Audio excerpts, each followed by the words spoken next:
All right. Let's talk about traditions. Because this may just be me and not the people out there, but sometimes I feel like I am building a tradition of frantic.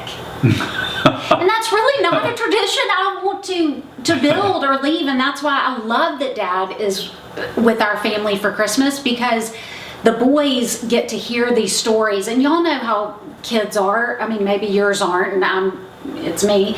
But they have iPads or they're on computers, and they rarely look up and engage. And they love to hear these stories. And so I want to hear about, and I want them to hear about some traditions. Well, one thing that I really stands out that I remember, and actually Dr. Farrell Sams wrote a book about this quite a few years ago. Usually, sometimes it would start after Thanksgiving, but my daddy was really big on this. This started somewhere around the Depression or earlier, a tradition, and I'm not sure if this is all over the country or just in the South. I really don't know. I would like to know, actually. But it was an expression that people would say, Christmas gift. Now, the way you did that was as it got close to Christmas, you'd be in town maybe, and you mentioned about frantic.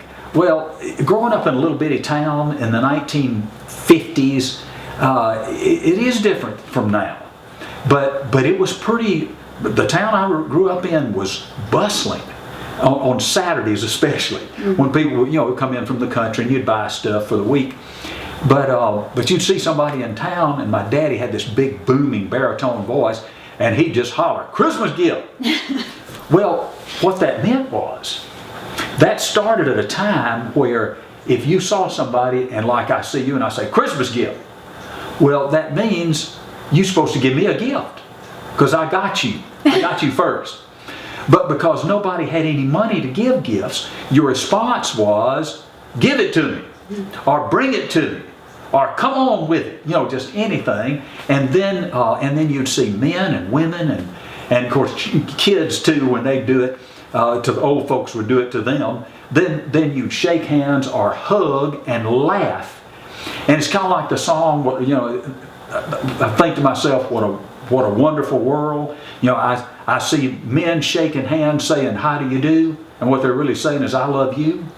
And that's what it was. So it's like Christmas gift. And you'd say, "Bring it to me." And then you'd laugh and you'd talk for a minute, and then you go on your way. Well, the thing about the tradition was, it reminded you of a time where really not many people had anything much. And Christmas was a time for family and remembering the birth of Christ as a family. And it wasn't frantic.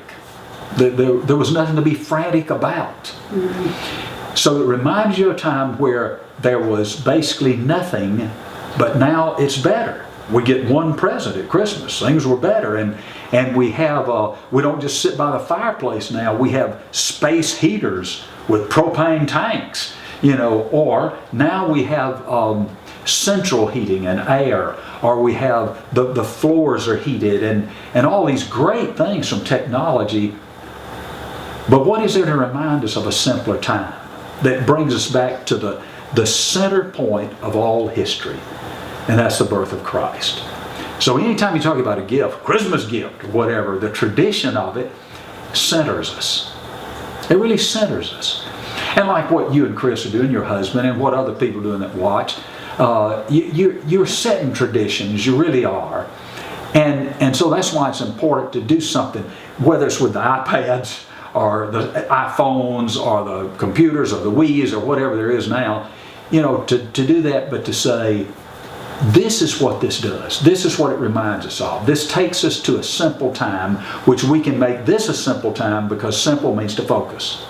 To simplify basically means to focus. So we're focusing on Christ. So Christmas gift, that centered us on Christmas.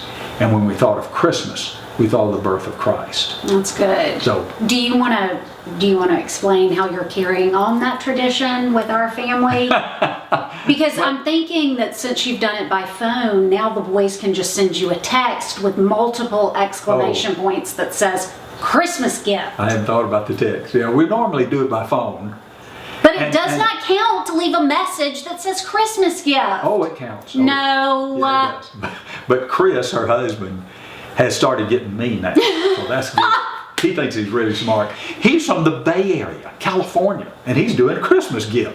That's true. I guess So- we are carrying on a tradition that isn't just Oh. frantic. Oh, you are. You are. And when I'm gone, you will remember Christmas gift. Well, for Because sure. you'll know that every year we did Christmas gift. So it's a good little tradition. And you too can do that, even though maybe you didn't grow up hearing it. Thank you, Joy. It brings up good memories. That's fine. Thank you. Thanks, God.